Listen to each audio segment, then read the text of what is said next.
So we are working under Researcher Development Framework. I don't know if you are familiar with this tool. This tool aims to help reflective students and supervisor conversation about skills gaps, arming researchers with a more universal language for expressing their attributes and communicating their research. The framework split up common attributes of academics into 4 segments: knowledge and intellectual abilities in the right part, engagement, influence and impact, research governance and organization, and personal effectiveness. For example, the supervisor is to use the tool to help PhD researchers pinpoint gaps in their skill set. So our bibliometric workshop would fit into the influence, in the engagement and influence and impact. So this is an interesting tool. If you would like to know more about Researcher Development Framework, please use the link to read more about this.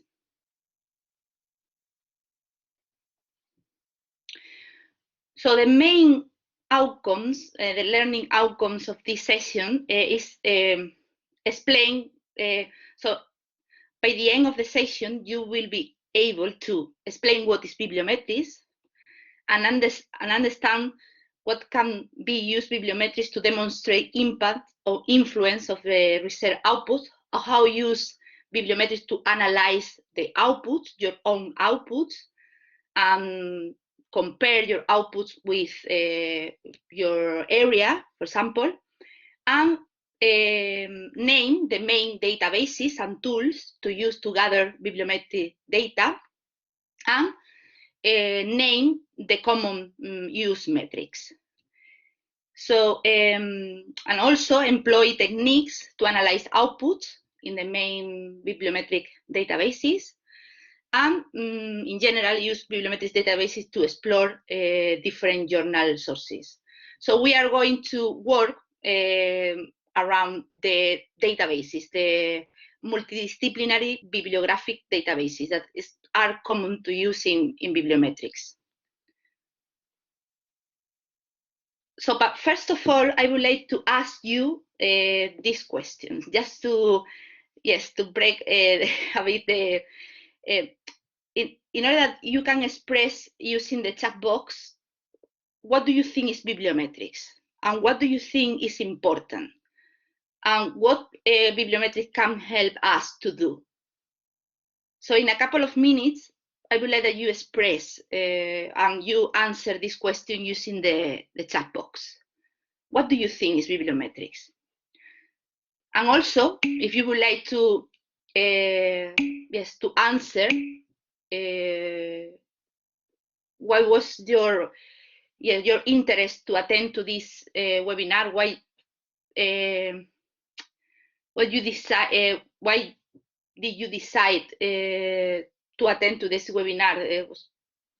Why bibliometrics took your attention? Yes, citation and impact, measuring research impact. Yes, bibliometrics is a field. Well, I am going to explain later, but well, bibliometrics is a field that help us to analyze publication. It is used for research evaluation purposes, to reach a wider. Yes, because you can use bibliometrics, you can use the databases to find out potential collaborators using metrics or potential topics. So you can use the databases also to increase your visibility of your research.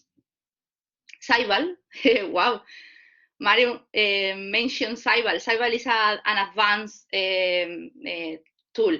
We have, in fact, we have a session in 2 weeks. Sally and I are going to deliver the session about Cybal. But we consider that this is better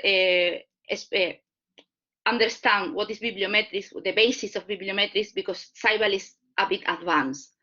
So, but yes, I encourage you to come along to the session in 2 weeks of Cybal. Good, Marion. Yes, citation networks is very helpful to literature searching, to connect papers, how papers are connected. Citation networks can help to this. So what I think you know what is bibliometrics. So bibliometrics is a field originally belonged to the librarians. So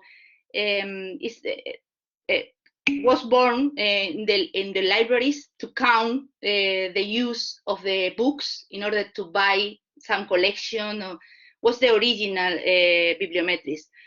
And now is the same, because bibliometrics is to count number of publication, number of citation. It's the count. So this is bibliometrics. It's to analyze your publication and also to provide evidences of impact, the number of citations received, the number of publication in this area or in another area.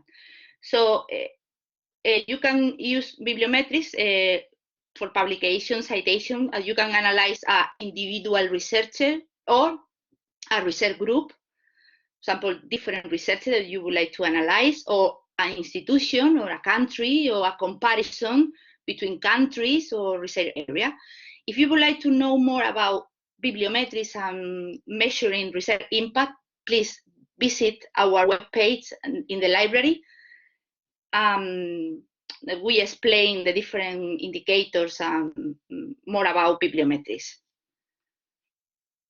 SciNet Explorer, for example, perfect, good tool, performed by the SWTS, the Leiden, in Leiden. So I think I'm going to give the turn to my colleague, Sally. Thanks, Barbara. Thank you. Hi, everyone. Yeah, I'm Sally. I'm Barbara's colleague, and I'm going to be co-delivering this session today.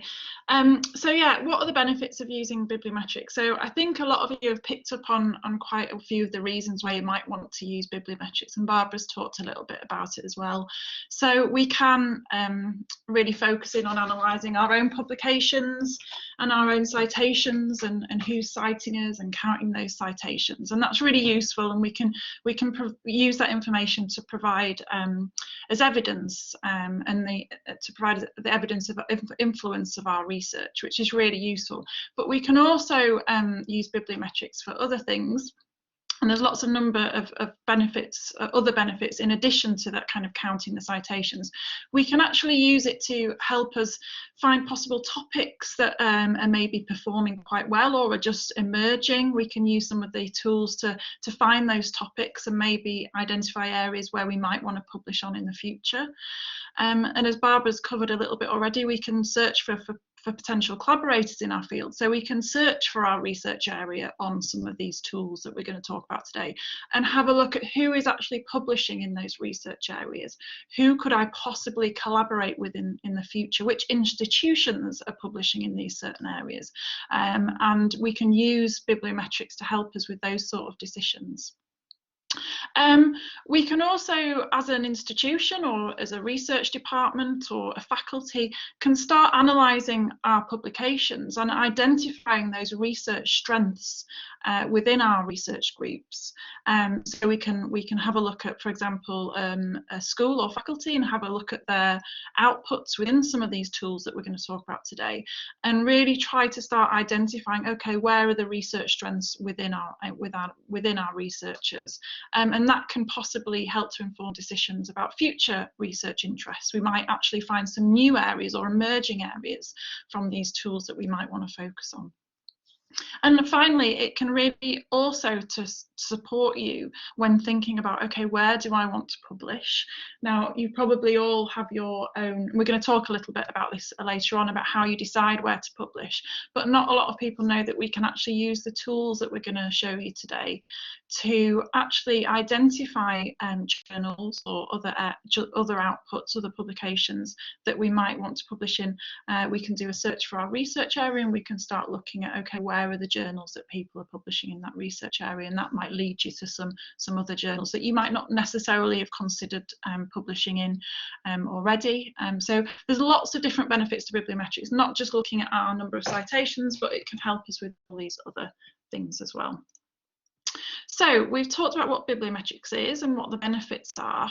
So now we need to think about how we're going to gather that information. And I'd like to hand over to you again, and I'd like to ask you what sources, Marian's already mentioned Scival and some of the sources, but I'd like to know, can anyone list or name any other sources that we might go to find bibliometric data? I'll just give you a minute just to have a think about that, and if you could pop something in the chat box if you do know of any sources that we can use. Yeah, we've got Google Scholar in there. Yeah, that's a source that we can go to, and definitely Altmetric. Yeah, any other ideas? Any other places that you might search to find some information about? Yeah, Webassign, definitely. There's quite a few different places we can look for bibliometric information. Yeah, Scopus. Yeah, Scopus. EndNote. I'm not quite sure we could use EndNote to find bibliometric information. We use EndNote to store our references. I'm not sure about that one. I'll have to have a think about whether we could actually use EndNote to actually find bibliometric information. Yeah, Microsoft Academic. Yeah, Mendeley, so that's another reference management software, but there's more of a kind of social aspect to it, isn't it? And you can actually link and see citations, I think, in Mendeley. Yeah, some really good ideas there. Okay, thank you, everybody. Yes, there's lots of different places you can find bibliometric information. So we've listed some of the main ones on here. So Webassign, so that's a multidisciplinary database, and someone did mention that.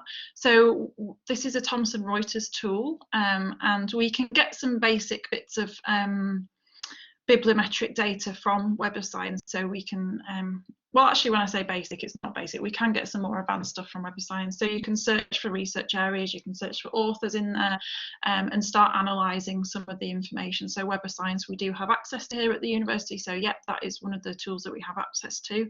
And behind Webassign, there is a more advanced bibliometric tool, which is called Insights, which we don't actually have access to, but Insights uses the data from Web of Science. So we have access to Web of Science, but we don't have access to Insights. So the next one that someone also mentioned is Scopus. So Scopus is another multidisciplinary database similar to Web of Science. It will contain slightly different journals within Web of Science and Scopus, but there will be some similar content in there. So Scopus is an Elsevier product, and again we can do some bibliometric analysis today, and we're actually going to use Scopus today to show you how to get some bibliometric data. And behind Scopus, someone's already mentioned the product Scival. So this is an advanced bibliometric product that Elsevier have created, and we actually do have access to Scival, so we do subscribe to Scival. So if we're doing advanced bibliometric analysis, Barbara and I would use Scival, and we're encouraging other researchers around the institution to have a go with Scival, because there's loads of loads of things you can do in there. But SciVal gets its data from Scopus, and we can use Scopus to do some bibliometric analysis, which we're going to show you today. I don't think anyone mentioned Dimensions. Dimensions is another product that you can do bibliometric analysis. It's a digital science product. So digital science own things like Altmetrics, which someone did talk about and mention in the chat, and Symplectic. So we use Symplectic as our publication database. So we don't subscribe to the full Dimensions product, but you can get some free there are some free elements that you can use, so you might want to have a look at that. Google Scholar is another one that someone mentioned, and also Microsoft Academic. So there's lots of different tools that you can use. Barbara and myself usually use Scopus and SciVal, but we do have access to Webassign as well. Okay. So we've talked about some of the sources that you might use, and we thought it would be useful just to talk briefly about some of the key bibliometric indicators that you might want to use when you're doing bibliometric analysis. Now, this is just a very few that you can, very few key ones that we wanted to mention. There is a long list of different metrics that you can use and analyse within SciVal, but these are just a few of the key ones that we wanted to mention to you. Some of them might be familiar to you, some of them might be new. So some of them are quite self-explanatory. So obviously total publications. So this would be looking, if you were looking at yourself as a researcher, how many research outputs that you have produced, but you can also look at as a research group or a school or a faculty, or even as an institution at the University of Leeds, we can have a look at how many outputs we've produced. You then start looking at number of citations. So this is citation received. So obviously just how many citations you've received to a particular document or a set of publications. That might be quite useful for you to see how many citations you've received. If you're comparing your citation numbers against other entities, other institutions, or other researchers or other research groups, you might want to have a think about using citations per publication. Average number of times a document or a set of publications have been cited.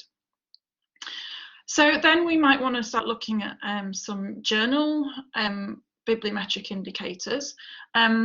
So the first one and the most common one is the journal impact factor. So this is probably one that you have heard of quite a lot in your departments. It seems to be something that people are focused on quite a lot. We try and move away from looking at the journal impact factor so much, because I don't think it's that useful a metric to use personally, but we know that researchers do think about this, so we wanted to mention it. So this is basically looking at the number of citations a journal has received in the preceding 2 years, and it gives you a score basically. So you can go to Web of Science, it's a Web of Science metric. You go to and have a look at a list of journals within your research area, and you can sort them by journal impact factor, and you can obviously see the ones with the highest impact factor there. So Elsevier has their own journal impact factor, and it's called Site Score. So this is similar to the journal impact factor, but it's a Scopus metric. So you will see Site Score in Scopus and SciVal. Scopus have also got another journal metric which is called the SJR, and again this is looking at citations received to a particular journal, but it also weights the citations depending on the prestige of the journal where the citation has come from. So there's a couple of different journal metrics that you might want to have a look at. And then this last one, the field weighted citation impact, is quite a useful one. So this is looking at how many times a document or a group of documents has been cited, but it actually normalizes it and it compares like with like. So you can, it compares research within your area against research in your area. So it wouldn't compare, say, a document in medicine against a document in arts. It's a normalized metric and it compares like with like. So you can get a field weighted citation impact for a group of documents. So for example, if you were in a research group and you produced quite a high number of documents, you can get a field weighted citation impact score for that for that entity of documents. So if the score is above 1, it means that you are performing better than the world average. If you get a field weighted citation impact score of below 1, it means that you're that group of publications are cited less than the world average. So if you had a field weighted citation score of 1.48 for a group of documents, that means that those outputs have been cited 48% more than the world average. So it's quite a useful score if you're wanting to show evidence of the impact of a group of articles or a group of outputs. You can get the field weighted citation impact and use that as evidence to show that these research outputs are cited more than the world average. So that's quite a useful one, and we can get that within SciVal. Okay. Does anyone have any questions, or did anyone have any metrics that they have heard of and use regularly that we haven't discussed here?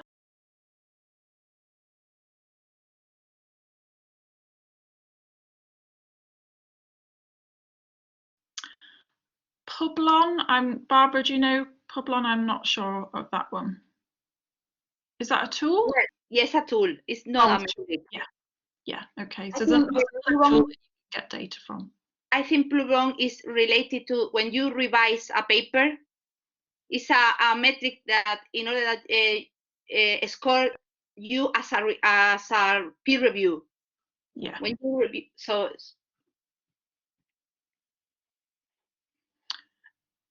Marianne has put, what about DORA, not to rely on the journal impact factor? Yes, Marianne, we are going to mention DORA a little bit later on. So DORA is a statement of responsible metrics, and we've actually signed up to DORA as an institution, and it says that you should not rely on the journal impact factor, for example, when recruiting a researcher to within your department, and that's really important. And that's why I said that personally, I don't think we should really be focusing on journal impact factors. I mean, it can be useful when you're looking for places to publish. You might have a look at some of the journal impact factors, but I would definitely encourage researchers to focus on other metrics rather than just the journal impact factor. Just because an article has been published in a journal with a high impact factor, it doesn't necessarily mean it's of good quality. We should be assessing each individual article on its own merits. So yes, I'm with you on that, Marion, about the journal impact factor, but yeah, it's not going away anytime soon. So I think it's important to acknowledge it, but you know, list some of the issues with those journal impact scores. Okay. So now I'm going to do a little bit of a demo to show you how to actually analyse a researcher profile in Scopus. So this is one of the first things you might do when you're doing a bibliometric analysis. You might either want to have a look at your own profile on Scopus, or you might think, okay, I know of a researcher in another institution that's publishing a lot in my research area. I might feel like I want to do a little bit of investigation on that researcher, and we can do that within Scopus. So I'm going to do a little bit of a demo. So just bear with me while I share my screen with you. Okay, I'm hoping you can see my screen now. Please do let me know if not. Okay, so first of all, we need to get access to Scopus. So to get access to Scopus, we first of all need to go to the library website. So the library website is library.leeds.ac.uk, or if you just Google Leeds University Library, it will be the top result. So I'm hoping that most of you have seen this web page, if not used it. This is where we get access to all the tools that we subscribe to. So if you want to get access to one of our tools, you need to log in to it via the library website, and it will ask for your Leeds University username and password. So I'm just going to try and make it a little bit bigger so you can see it a little bit better.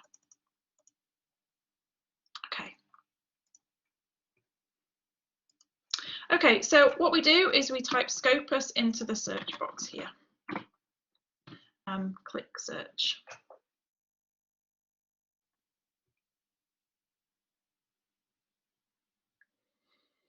And what it normally does, it gives us some suggestions here at the top of databases. So it's suggesting us to go to Scopus. So I'm just going to click onto the link, go to Scopus. And at this point, it will ask you for your username and password. I've already logged into Scopus this morning, so it knows who I am. Well, saying that, it's asking me to affiliate myself with an institution. So just here, you need to put Leeds and continue. This usually happens because we're all working off campus. It needs to link us up to the institution. So if it does that, just say that you're from Leeds and it will link you through and log you on. And here we are in Scopus. Okay, just try and make that a little bit bigger again. Okay, so from here we need to be, we're going to try and analyse an author. So you might want to try and analyse yourself, or you might want to look at a different author. So from here we need to be clicking on the author button here, and you can put in a last name and a first name or a first initial. So today I'm going to analyse a researcher called Maria Bourdon. So I'm going to put in her surname. And I'm going to put her first initial there. So if you're unsure, or if you just want to check whether there are any profiles just listed under the initial, it's sometimes a good idea just to list the initial rather than the full name. So I'm just going to click on the search button. Okay, so it's taken me through to a list of author profiles. So this is quite important here, and I just want to raise this particular issue. So you can see here that Maria has got 2 Scopus profiles. So this is an issue that we have with Scopus. We really want 1 Scopus profile per researcher. So I recommend if you do anything after today's session, you log into Scopus and search for yourself and see whether you have 1 or more than 1 profiles. If you have more than 1 profile and you know that they're both you can request Scopus to merge those particular profiles. So I think these are probably both the Maria Bourdon that I am looking for. So Maria really should log into Scopus and search for herself and click on the 2 profiles and click request to merge authors. That request will go through to Scopus, and they will do that in a couple of weeks, I think it takes. If you have more than 1 profile, your metrics are going to be slightly off, because obviously Maria here has got 65 documents on this profile and 16 on this profile. So these 16 documents here aren't included in this profile up here. So saying her H index is 25, but in reality it's probably higher because these publications here aren't added on here. So it's really important to go in and try and make sure you just have 1 author profile. And if you have any issues with that, please do contact us, because we can help and support you with that.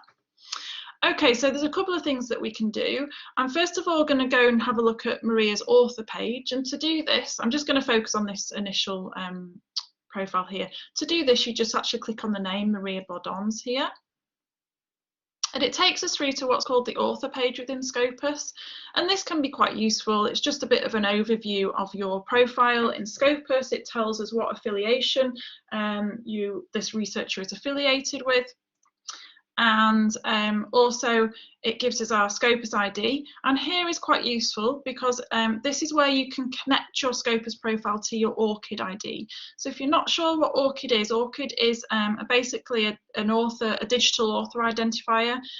You can sign up for an ORCID for free, and you can list all your publications on your ORCID account, who you are, where you work, and put lots of information, as much as you want to, on there. And it can be quite useful because it clearly shows other people who you are and what you've published. So you can connect your Scopus profile to your ORCID, and you can do that here. So Maria hasn't done that yet, but you can do that. If you scroll down, there's some other bits of key information here. So how many documents she's got, how many citations, and what her H index is, if you're interested in that, and gives us a bit of an overview of how her citations have built up over the years. So that might be quite useful to you, and how many citations you're getting per year. And then a little bit further down, it gives us your documents, and then you can click through to the documents that have cited you as well, and the co-authors. So that's one initial way of looking at an author profile in Scopus. I'm going to go back and show you some of the things we can do. So we can now actually start analysing your documents that you've produced. So to do this, I'm going to click on both Maria's profiles, because I want to include all of the documents here, and I'm going to click on show documents. So it should take me through to the list of 80 odd documents that Maria has produced. So on this page, you can get some really useful information about your documents that you've produced, or whichever researcher you're looking at. You can start analysing some of the information. So on the left hand side here, you can get some useful information here. So we can see who Maria has been collaborating with here. So if you know of a key author within your research area, you can search for their publications and have a look who they're collaborating with. That can be quite useful. You can also see where these documents have been placed in the subject areas. So you might be interested, oh, I didn't realise this researcher published in the subject area of medicine. Let me have a look at those documents. That might be quite interesting, because I might want to start trying to publish in that subject area as well. And it can also be quite useful to start getting an idea of where people are publishing within a particular area. So you can have a look at the journal titles there. And there's some other bits of information here that are quite useful. So which affiliations the authors of these documents are from, that can lead you to some quite useful information. You can see this information in a visual format as well, by clicking all the results and then analysing the search results. So this kind of gives us the same information from this page, but in a more visual format. So that can be quite useful if you work better in a visual format. So I'll just wait for that to load. It's being a little bit slow, Scopus, this morning. So it's analysing those search results, and it should give us some visual kind of charts of that information. So again, the authors that Maria is collaborating with, the institutions that her collaborators are from, which territories, which countries, which subject areas can be quite useful. And if you click on one of these, it will put that chart to the top, and then you can start clicking through. Okay, I'm interested in these 12 publications that are published in medicine. What are those? If I was to click on that, it would take you through to those publications. So this is quite a useful area to have a look at. But then finally, I want to show you one more thing, is that you can actually start analysing the citations that this author has received, which can be quite useful if you want to start looking at who's cited your research or who's citing another particular researcher. So again, I just click on the All button, and this time, instead of clicking Analyse Search Results, I'm going to click on View Citation Overview. So this will take me through to a list of all the documents that are citing those 81 papers. So it lists all my 81 papers down here, and then it starts telling me how many times each of these papers have been cited. And this is where you can start looking through and going, okay, which are my most highly cited papers? Okay, this one looks quite highly cited. Why is that highly cited? Let me have a look what paper that is. What was I publishing on? What was my research in on that particular paper? So you can start to have a look at that. But the interesting thing that you can do here is you can actually look at these 969 papers that have cited my particular papers. So if I was to click on that, we can start actually analysing those papers. So not only can we analyse our own papers, but we can analyse the papers that have actually cited us. And again, it takes us through to this page where we can start looking at the information about these papers. So, okay, who are these people who are citing my particular papers here? Okay, I didn't realise, I wasn't aware of this researcher. Who's this researcher? They have cited me a number of times, so let me have a look what they're publishing. Is there a potential collaboration link I could make there? And also, quite interestingly, okay, there is 89 papers here that have cited me from medicine. So what are those papers? I'm quite interested in this. I might want to try to publish in the area of medicine. Let me see what these papers are. Is there potential people that I could collaborate with there? And also to start linking you through to some other journal titles. So you might think, okay, I've not actually tried to publish in this journal area, but there's quite a few people publishing in there that are actually citing my work. So maybe I want to try and publish in this particular journal. So there's lots of things that you can do with Scopus that maybe researchers didn't realise that you could do, that you can actually really come in and start analysing your publications, but also the publications that are citing your publications, and that can potentially lead you through to other collaborations, other journals that you might want to start publishing in, and that kind of thing. So in terms of doing that citation analysis, so let me share the slides again. So the benefits of doing that citation analysis. So we're trying to understand the reach of our publications. You can have a look at your publications and seeing who's actually citing them. And as I said, you might discover new potential collaborators who are publishing in your particular research area who are actually citing you. It can lead you to other journals, as I mentioned, and other research areas that may be similar to your discipline but slightly different that you haven't considered publishing in, that you might want to do in the future. And also just having a look at to see which of your papers are the most highly cited, or the ones that are getting most attention. If that's interest to you, that you can come into Scopus and start looking at that information. Okay, does anyone have any questions about that? I think after the session you probably need to go and have a play with Scopus, have a look for yourself, and see what you can find. But does anyone have any questions from what I've shown you there?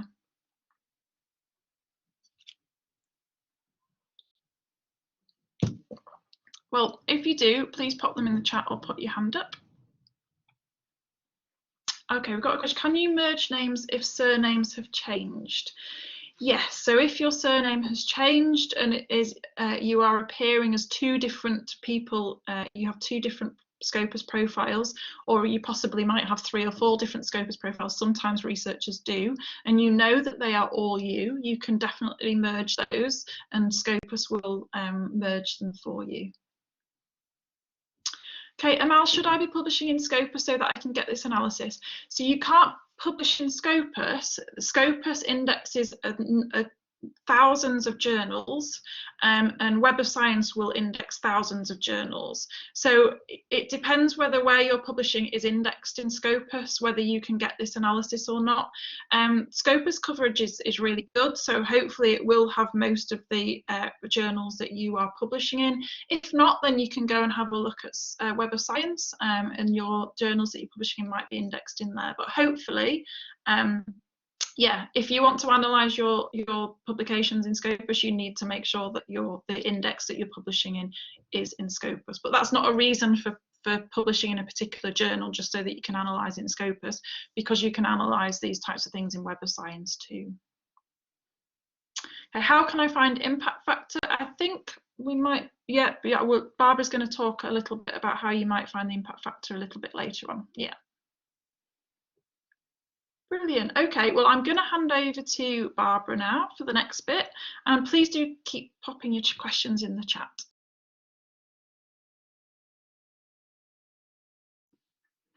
Thank you very much, Sally.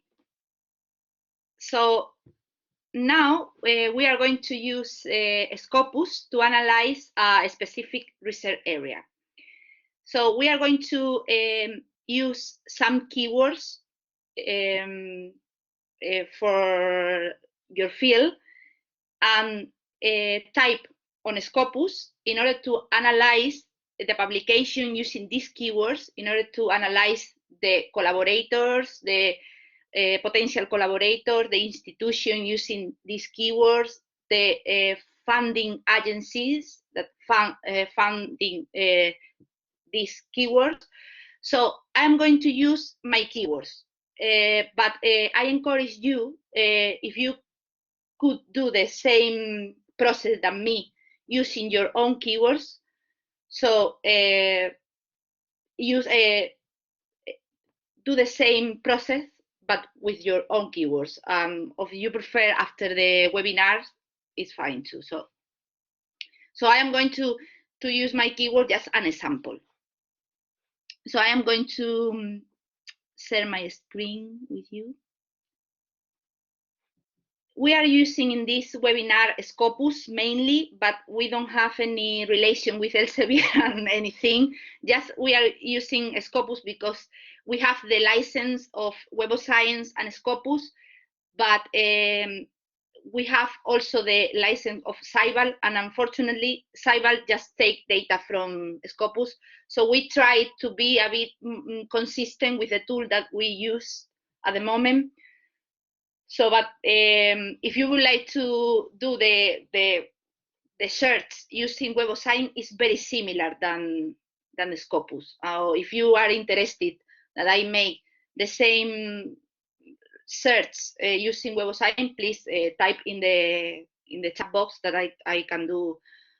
But just because it's 2 hours of the webinar, we try to simplify and be consistent with the tool that we use. But we don't have any any special interest in Scopus. Just is our database. So well, okay. This is the main page in Scopus, as Sally before explained. You can search documents, author, or affiliation. Sally explained you how analyze an author, but I am going to use the first part, this document. So I don't know if you are familiar with Scopus. Please use the chat box because I would like to know this. So here you can see the different fields that you can search in Scopus. You can search article title, abstract, keywords, an author, a short title if you are interested, for example, analyze publication in Nature or Science, or an article, a title of the article, or an abstract, keywords, affiliation. For example, if you would like to analyze the University of Leeds, if you are working in research, in a research department, and you would like to analyze the publication at the University of Leeds in a period of time, you can use the affiliation name or affiliation country. If you would like to analyze the publication in the United Kingdom, for example, you can use this. And funding information, the funding sponsor, for example, the publication funding by Wellcome Trust, you can analyze in Scopus. Or, well, the language, DOI, if you know the DOI, the DOI, sorry. So, or an orchid ID, if you know the, so this is the field that you can use in Scopus, but the most common are article title, abstract, and keywords. So today we are going to explain you how analyze a specific research area with keywords. So we are going to click on article, title, abstract, and keyword. We decide to use this because we are interested to find publication that make the keywords, the words in the article title, in the abstract, or in the keyword, not at the same time.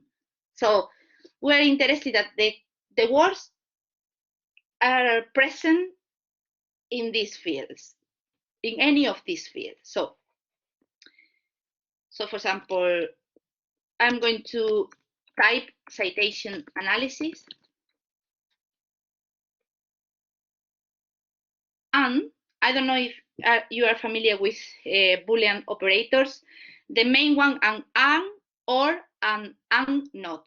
So I encourage you, my colleagues, Sally and Deidre, offer literature searching webinars, and they are very useful to Bibliometrics, because if you understand how search in a database to use the Boolean operators, they use the right keywords, so you can analyze your right research area and then analyze with Bibliometrics. But if you don't use the Boolean operator right and the keywords, so the bibliometrics analysis doesn't work. So I encourage you to attend to this webinar. Or so okay, the Boolean operators are an, or, and not, the main one. There are others, and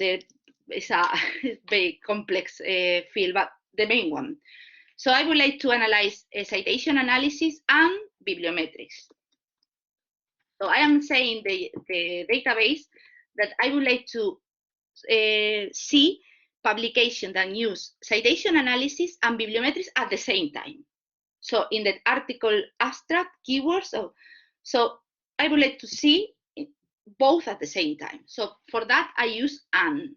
But if you would like to analyze to see a publication that use citation analysis or bibliometrics, not at the same time in the document, so I use or. So if I add another one, for example, open access here, so if you select all, so the database is going to show me document that use citation analysis in one part, a document, another document that use bibliometrics, and another document that use open access. But if you click and in all of them, so the database is going to show me documents that use this keyword at the same time in the documents, in the article title, abstract, and keywords. But imagine that you would like to find documents that use citation analysis and bibliometrics, but you don't want document that use open access, and then you select and not. So you would like to see documents, citation analysis, bibliometrics, but not open access. So this is the difference. If you would like more support, please get in touch after this session. So here, so I'm going to use just this first, citation analysis and bibliometrics, and limit. But please use your own keywords. And here we can select the different years that you would like, for example, 2014 at the present, or document types if you are interested in a specific document, article or review or article. But I am going to select all because I am interested in all kind of documents. You can see here the all kind of documents that Scopus index. Index article, reviews, books, book chapters, conference paper, conference review, letter, editorial, note. This is all the document that Scopus index. And access type, if you would like to analyze just open access document or all. So I am going to select all, and I am going to select more, yes, 2010, the present. So citation analysis and bibliometry. So I am interested to know, to analyze this. So 2,200 documents used in the title, abstract, and keyword, citation analysis, and bibliometries in this period, in the period of time 2010, 2020. So here, if you click in all, you can analyze these results. And this is quite interesting because if you control what are your keywords in your field, in your expertise, you can see here what is the trend of the publication using your keywords. For example, this is the publication using the keywords through all the years. And you can see here the graphs, how increased in the years, how increasing the publication. You can see the authors that publish in your field. This is quite interesting because you can see potential collaborators here. Borman is the author that published the most in using these keywords. This is the second. And if you would like to analyze what the citation received by this author, in order to decide which is most suitable author to collaborate in terms of impact, you can download this as a export the data in a, for example, here.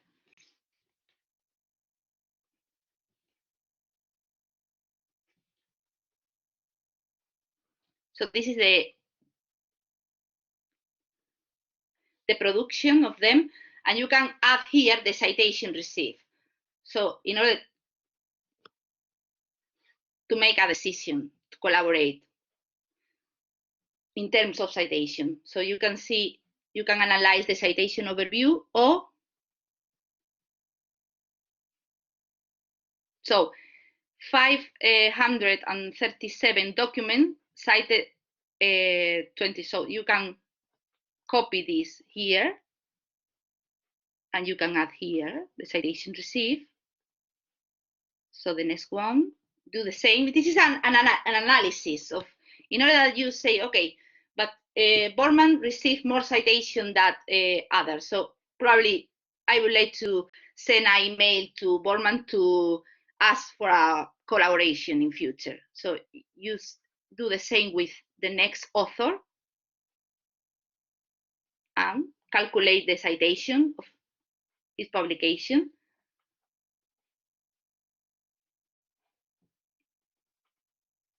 So, and now you can do that.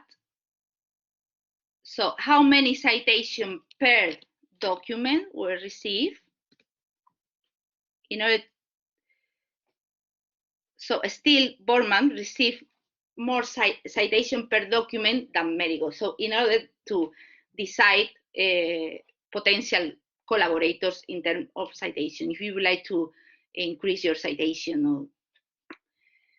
So this is a way to analyze a potential collaborator with your keywords. I don't know if you have any question at the moment. So we come back here again. So you can see what are the institution using your keywords. This is the main institution that use my keywords: Leiden University, University of Granada, Valencia. So you can analyze also the publication of the universities if you would like to apply for a research stay in these universities, because they are using your keywords, and the keywords per different areas. So citation analysis and bibliometrics, I would expect it to find these keywords in social science, but no, it's more used in medicine. So this is the publication into the different areas.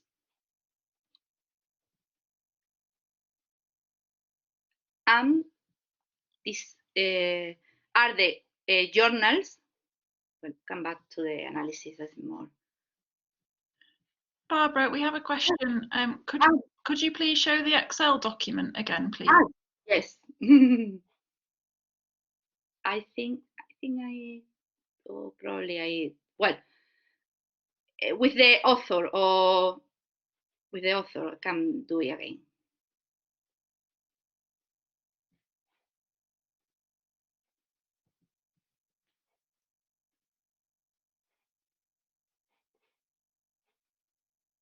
Yes.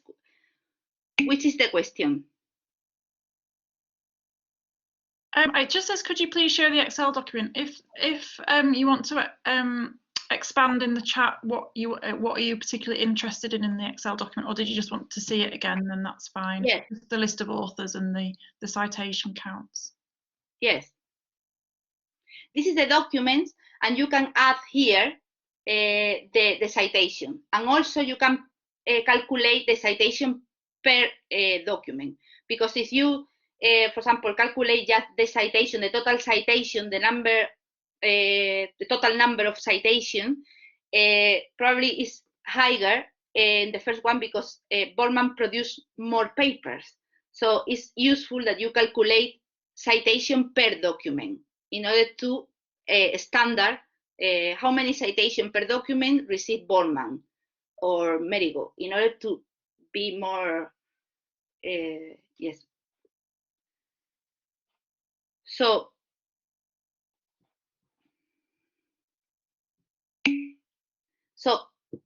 Abdul, do you belong to the University of Leeds, or?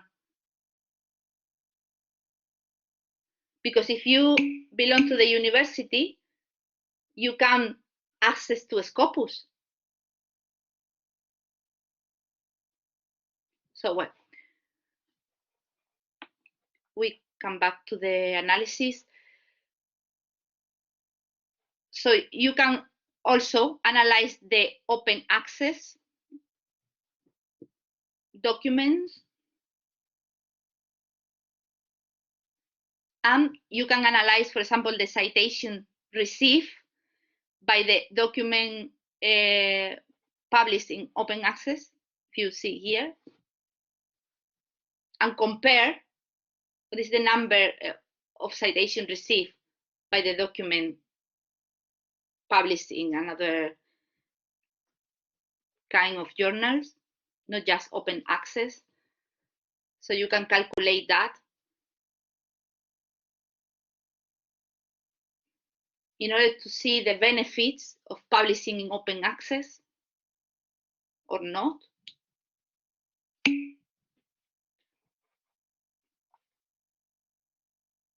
Oh.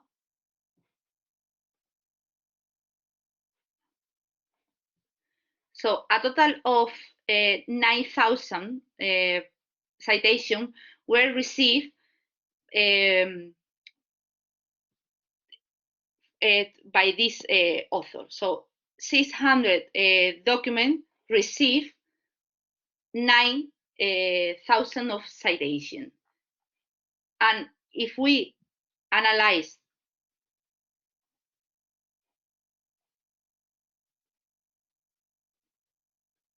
the other documents,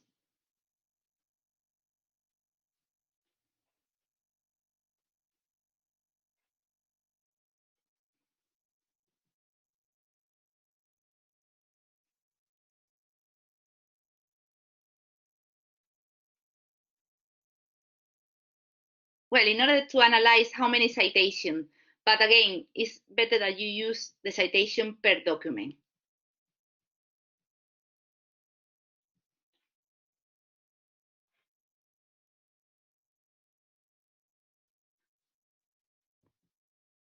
Well, you can calculate this. This is just to show you that you can do that using Scopus and analyze. And also, in this part,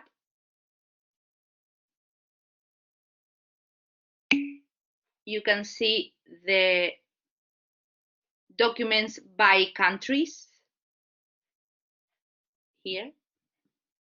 This is a document. So United States, China, and United Kingdom are the countries that publish the most using my keywords at the moment. So I can analyze this. Imagine that you are interested to analyze the particular publication in the United Kingdom. You click here, and you can analyze this in this year in the United Kingdom. So in order to know which is the author in the United Kingdom that published the most in my area, in order to send a message to him to collaborate, or which is the journals and the affiliation, and also the funding sponsor. So European Commission and National Natural Science Foundation of China, both are the funding sponsors that funding the most in my area. Well, in my area, the publication published in the United Kingdom in my area. So I don't know if this is a very brief approach. I don't want to give a lot of information because I think this is the first approach to analyze publication in Scopus. But if you have any question. Barbara, there's a question about how to connect ORCID to Scopus. So if you find your Scopus author ID in Scopus and go to your author page, you can then connect that Scopus ID with your ORCID ID. So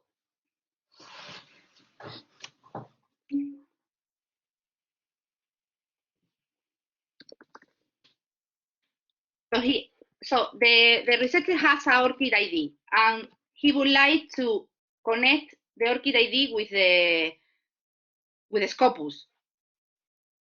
Yes.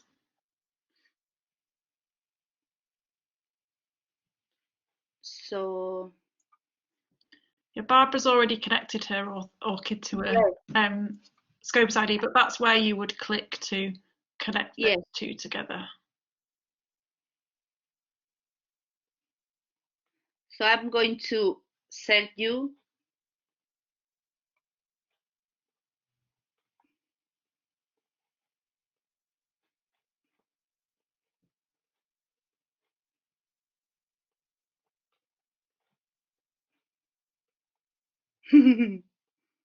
sorry. Just to know if you are connected your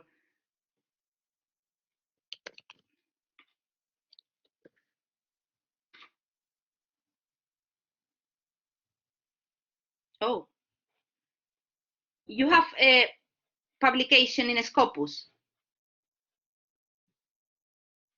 because if you don't have so if you don't have any publication in Scopus, it's not possible to connect with ORCID. Because if you, for example, if you have an ORCID but no publication in Scopus, it's not possible link your publication in ORCID to Scopus. So it's necessary that you have a publication in Scopus and then your ORCID ID. And when you have both, connect together. But it's not possible harvest your publication if not connected with the Scopus. So yeah, so when you do publish something and it gets indexed in Scopus, that's when you will get a Scopus ID. So you automatically get a Scopus ID when you get something published in Scopus. yes, so that's when you'll be able to connect the two, ORCID and Scopus. Yes. So I am going to show you the different journals that you can publish in Scopus. So do you have any question at the moment about research areas? So if not, I can continue. Do you have any question? I don't think so, Barbara. I think we're no. Yeah. Okay, well, in a couple of minutes again, I would like to ask you this question. Where do you usually find journals to publish? And I would like that you use the chat box to answer this question in order that I could know where do you usually find journals to publish.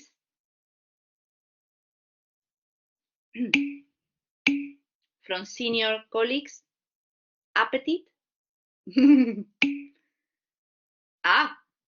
Good. I am an editor.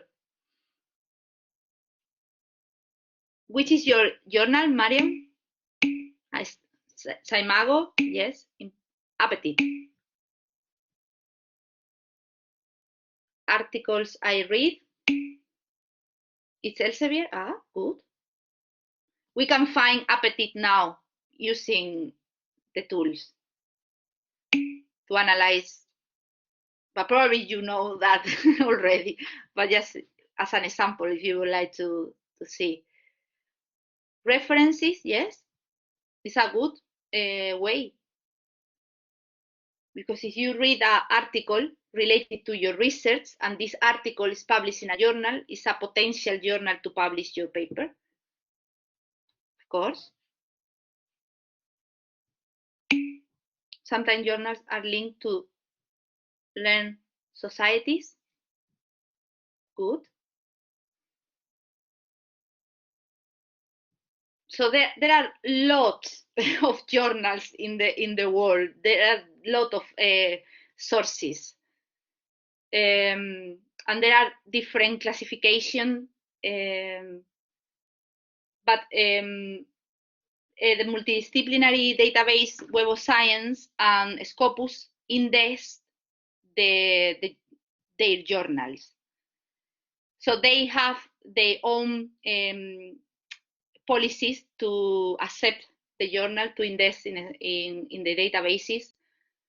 So there are other classification that index journal, but the policies are a bit unclear.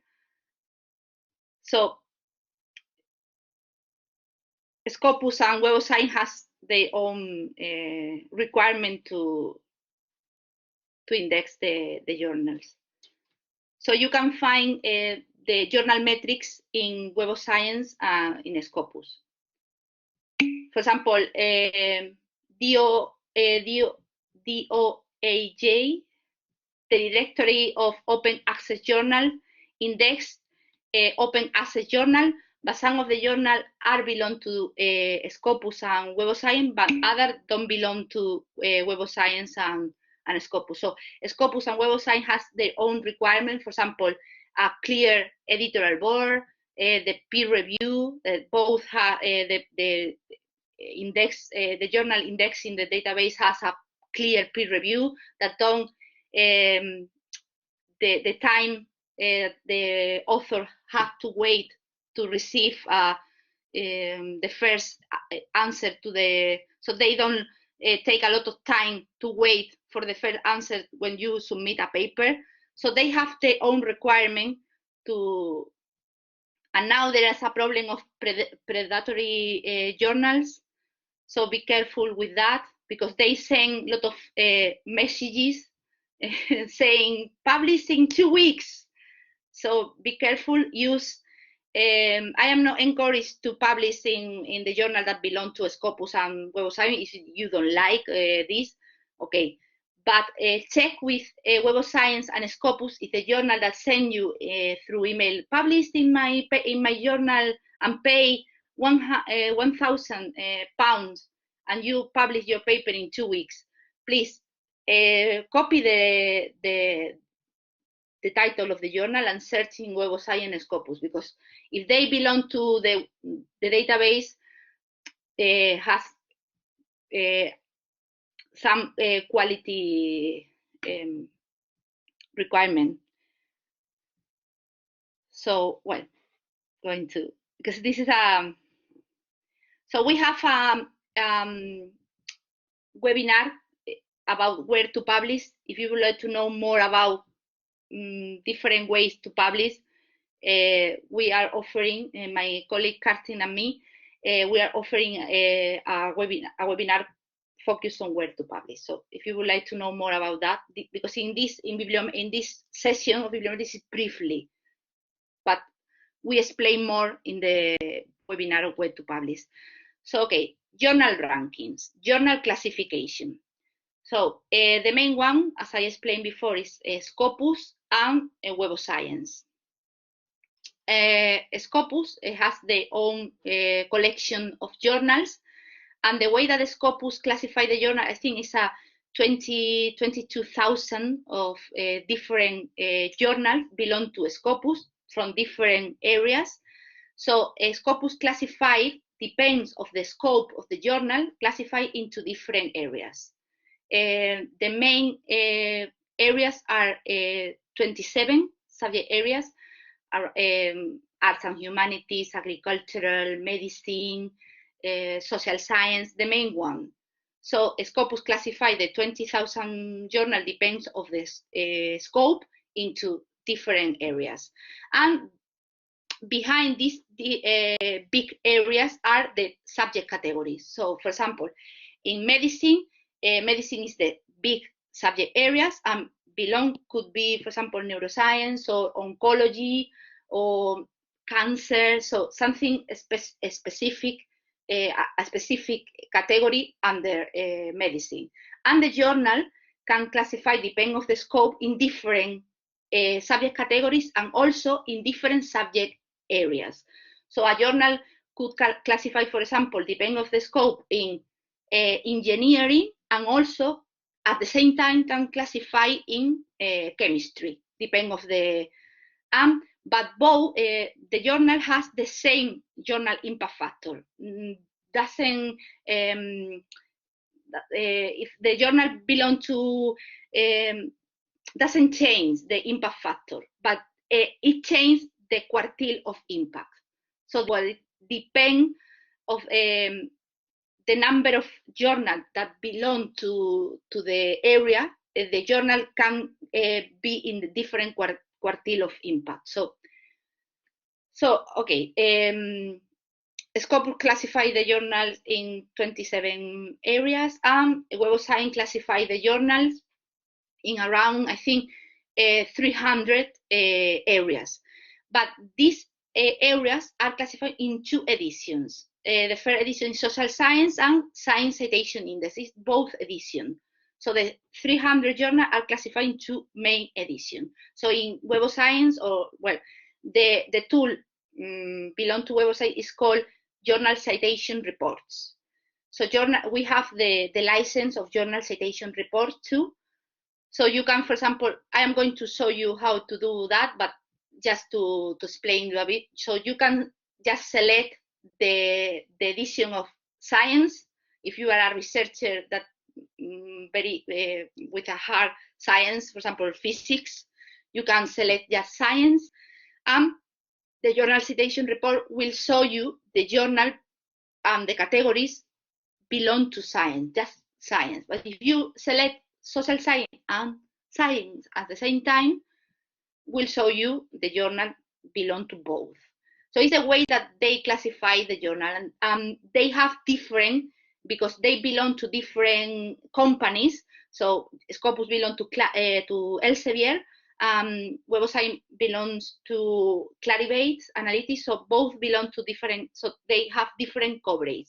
So a journal can belong to Scopus, but probably not to Web of Science, and a journal can belong to Web of Science and probably not to Scopus. And a journal can belong to both at the same time. I encourage you, if you would like to publish, that in order to increase your visibility, it's better that the journal is present in both at the same time, because you can reach visibility from both sides, Scopus and Webassign, because it's a researcher are searching your research similar to yours, using Web of Science can find you, because you publish in a journal in the Web of Science, and the same in Scopus. So it's important also pay attention on your keywords, because researchers use the keywords in the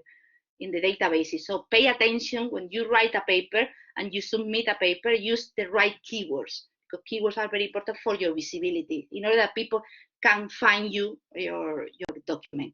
So, and Scimago Journal and Country Rank is a web page, open access, it's on internet. It's not necessary any license. So Scimago use the journal from Scopus, the same journal as Scopus. But as Sally explained before, site score is the star metric in Scopus. SJR belong to Scopus, but is the main metric for Scimago Journal and Country Rank. So in the web page, I'm going to show you later. So this is just an introduction. They rank the journal using a site score, SJR. So, okay, the way to find this, I don't know if you are familiar with journal citation reports and Scopus sources. I would like to read your answer. So the way to find this is library homepage. So type here journal citation report. Do you want to share your screen, Barbara? I'm sorry. sorry. I'm going to show my screen.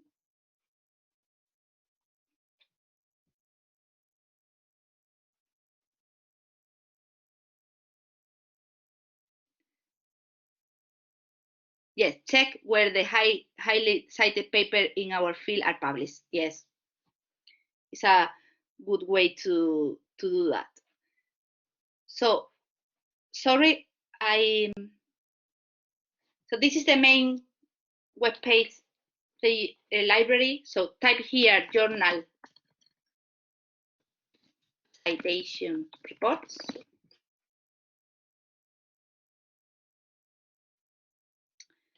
Go to journal citation reports.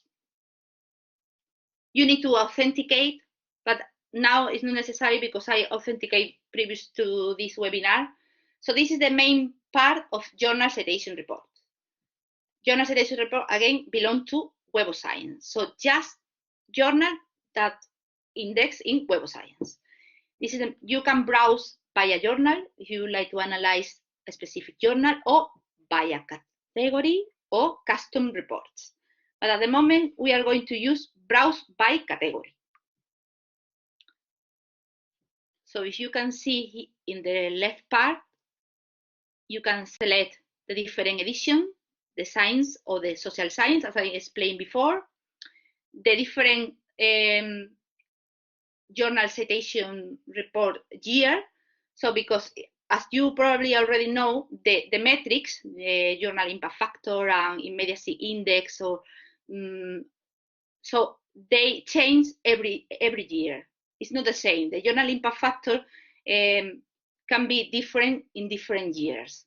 So probably depending of the citation received by the articles in this journal can increase the impact factor or decrease. So it's not and also the journal can, because the journal, some of the journal that belong, for example, biology is 93. So 93 journal belong to the category biology. So they order by impact factor, by the highest to the lowest impact factor, and they classify in 4 parts. So in the first, part is the quartile of the first quartile of impact. So in the first part are the journals that with the highest impact factor. The second, so they are decreasing until, so in all the collection. So, but depending of the impact factor, a journal in different years can change in the quartile of impact. So, so this is the categories. I don't know why it's biology here, just biology. Well, this is the categories in the journal citation reports. Because I select biology. So I'm going to submit. No, so okay. So this is the categories. Economics, as you can see, is the category that has the highest number of journals, followed by mathematics, material science, biochemistry. So I am selecting both editions. But if you would like to know just the categories in social science, I click in submit, and just show me the categories in social science. For example, go to economics. So economics has a number of 373 in 2019. So if you click here, this is the journals belong to economy. And as I explained, they order by impact factor. So here you can find the journal ordered by impact factor and the total sites, and you can customize the indicators. So here you can, for example, select, because in some areas it's more useful to use, instead of impact factor of 2 years, impact factor of 5 years to give time to receive citation. For example, in social science or art and humanity that take more time to receive citation. So you can, instead of journal impact factor, you can use the 5-year impact factor, or immediacy index. If you would like to, for example, for areas that medicine that receive quick the impact, probably immediacy index is the number of citations received in a year. So how many citations receive the publication in a year published. So this is the immediacy year index for areas like engineering or chemistry. That probably immediacy index is useful metric, and you can order by a specific. But if you would like to impact factor, you can select here. And also, as I explained, you can select here the quartile. So if you click in the first quartile of impact, So you can submit, and you can see the journals belong to social science in the 2019 first quartile of impact.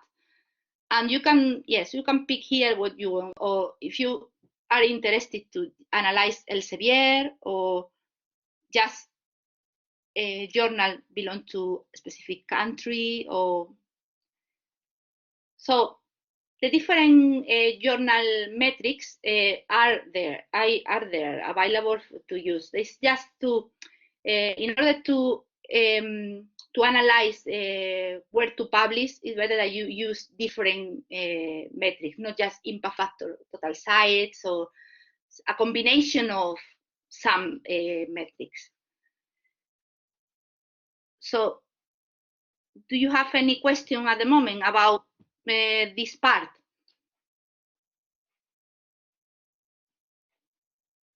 Or you would like to select just the journals open access in the first quartile of impact?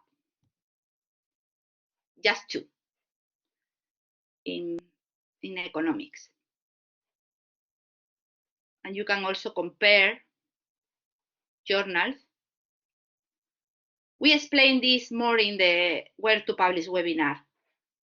Just this is a first introduction to the tools, in order that you know that they are available at the university. Do you have any question at the moment? No? I jump to Scopus. So, well, if you can type your journal, I can share for you. Okay. So, if you we go here, journal citation report, browse by journal. Oops, sorry.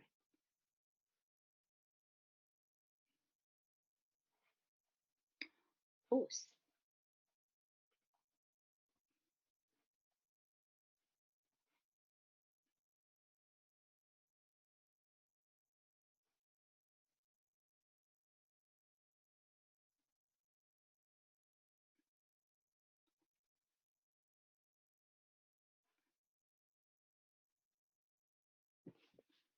So here, it's in the first, you can see. So this is the profile of Acta Biomaterial. So belong to Elsevier. This is the impact factor. So here, if you click in more details, source data, blogspot, rank. If you click on rank, you can see that the journal belong to the first quartile of impact. In the, as I explained before, depend of the number of journals belong to different areas, the quartile of impact can change. So, but if you can see in engineer, so this journal belong to engineering and also in material science. But in both, you can see that belong to first quartile of impact. And it's consistent all the years in the first quartile of impact. Well, in material science in the year 2006, so many years ago, belong to the second quartile of impact, but it's consistent all over the year. So this is a good journal. It's a in terms of impact, in terms of citation, it's a good journal. So so you can see here 8. So each journal has the number of 8 of 87 journals. So 87 journals belong to the area of engineering, and it is in the score 8. So it's one of the 10 most with highest. So atmosphere environment, I'm going to search for you. So, but I like to do this for you, but you can do this and play with the tool. Oh, I'm sorry. It says atmospheric environment. I'm very sorry. Yes. So atmospheric. Oh, probably environment. Yes, this here. So, okay, come on, analyze for me. So this is the profile of the journal, and if you click here, rank. It's in the second in environmental side. For example, the interesting thing to this classification is if you are a researcher that belongs to environmental science, if you see that this area, this journal belongs to the second, probably you would like to publish in a journal that belongs in the first quartile. But if you are a researcher that belongs to meteorology, you see that each journal belongs to first quartile of impact. So probably it's a good journal for you if you belong to this area. So depending on the area that you belong, so if this journal has the first quartile of impact in all the categories, it's fine. But if they have different, depending on the researcher that you are, probably you prefer different other journals. So it's a environmental science, the second area.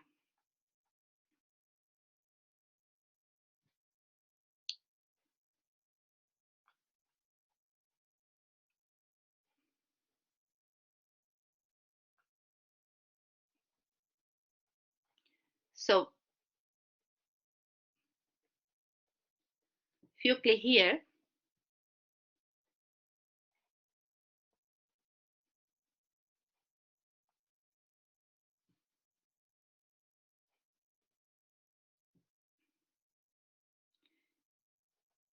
you can compare here journals.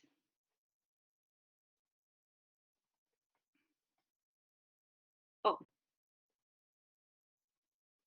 if you have more than other, if you have more,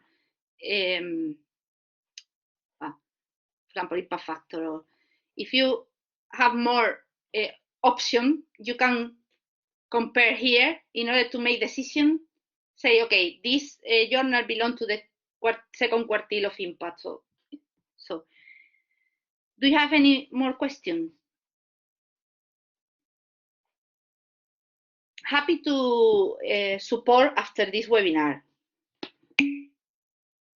Okay. So I'm going to show you now how to use Scopus to search sources. So this is similar to Web of Science. Scopus has its own tool. It's called Scopus Source on the top part of Scopus. So you can, so there are a number of 41,000 of sources in Scopus, but it's not just journals. If you can see here, it's journal, book series, conference proceeding, trade publication. So you can search by a specific area or a specific title or publisher or ISSN, if you know the number. But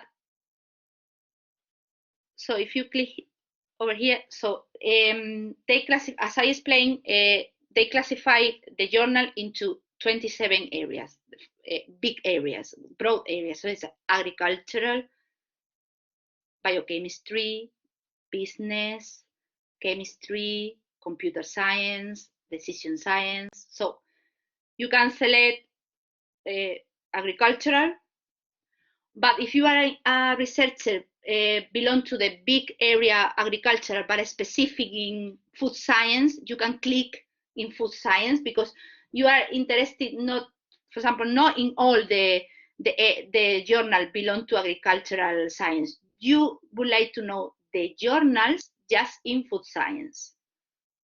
So you can click in food science, and a number of 422 results. So sources belong to food science, and you can add here as much you want the different.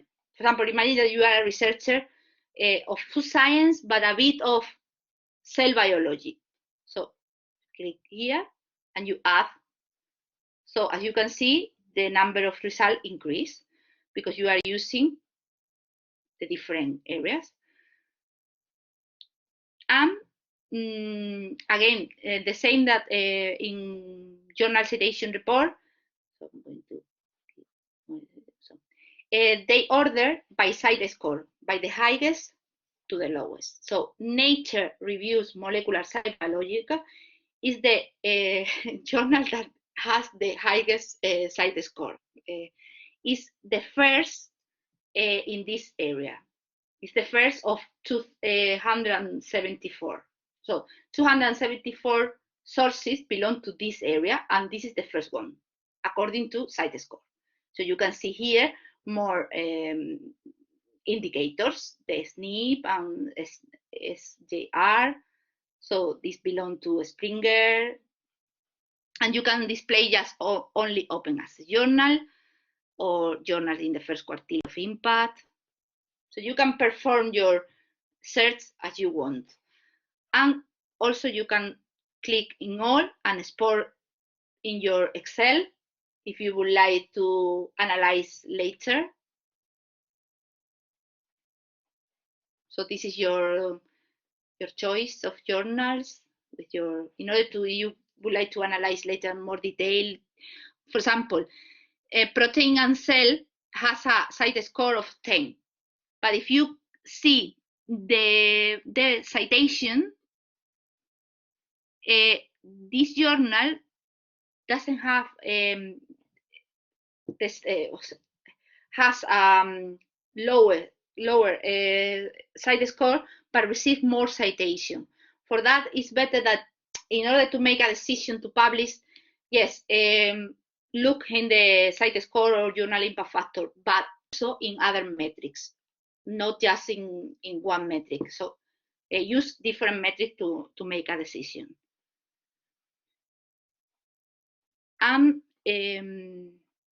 Okay. Do you have any question at the moment about scopus source? Because we are approaching to 12 and we need to explain other things. You have any question at the moment of scopus sources?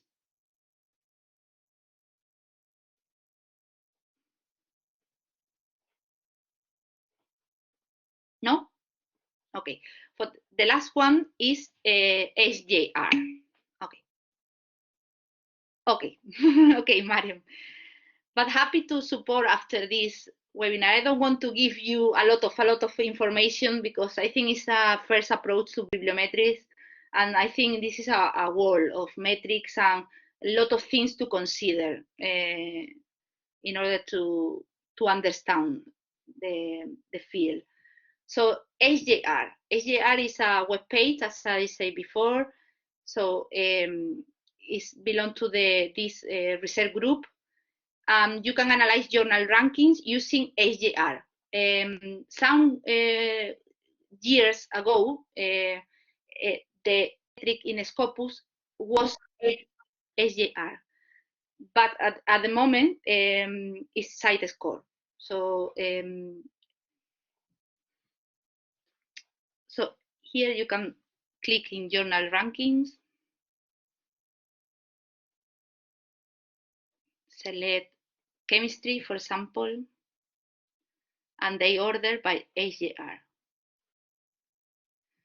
The difference between SJR and site score is they weight the citation. So they give more importance if the citation comes from Nature, because it's a journal that belongs to the first quartile of impact and has a highest impact factor. So they weight the citation.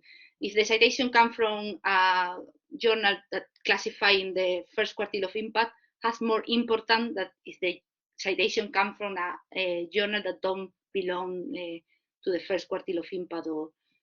So they weight the they create the site SJR according to the algorithm of page rank using in Google, so it's similar, but and they classify Q1, so and subject categories, the same subject categories and subject areas in Scopus, different. So, do you have any question at the moment? So we created this scheme that you can follow to search, to follow the steps to search journals in Journal Citation Report, in Scopus or SJR.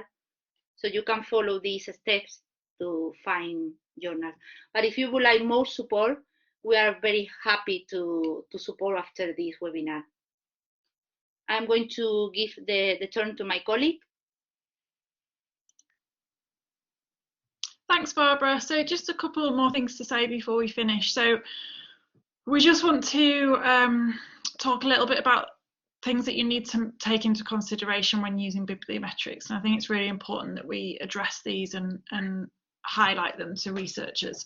So obviously in terms of citations, a citation means that an output has had some sort of impact, or it might have had some attention or prominence. Just remember that not all the time a citation is a positive citation. I mean, the majority of times it is, but we just need to be aware of that sometimes articles are highly cited because they've had their findings disputed, for example. So just we need to be aware of that when thinking about analysing citations. And also to think about the differences between the different subject areas and disciplines.